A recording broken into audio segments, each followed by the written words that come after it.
A viewer, one of you, sent me the formula, just 3 pieces to this formula for a happy retirement. I thought that was pretty cool, pretty simple. So, hey, let's go over it. Number 1, learn something new. Number 2, give back. Number 3, do something you enjoy. So let's expand on those just a little bit. Learn something new. I'll just use my examples. I belong to a book club, a discussion group where we talk about historical issues, bring them forward to today and how they're relevant today, what we can learn from that. I love learning about investments. I have been studying ancient philosophy since I retired.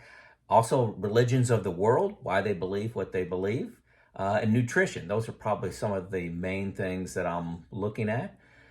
Giving back. I belong to 2 nonprofits. I spend a lot of time coaching, mentoring, and consulting. When I say a lot of time, I probably invest, 7, 8 hours a week doing that, but highly flexible. I can take off a week anytime I want. And sometimes it's double that, 15 hours a week. But, especially during the summer when things are a little slower. Number 3, do something fun that you enjoy. Travel, exercise, giving back, relationships, expanding and developing relationships. And notice how all 3 of these kind of are linked and they overlap with each other. I think it's pretty cool. What do you think? Is this too simple of a formula or a pretty good place to start? This is Joe out.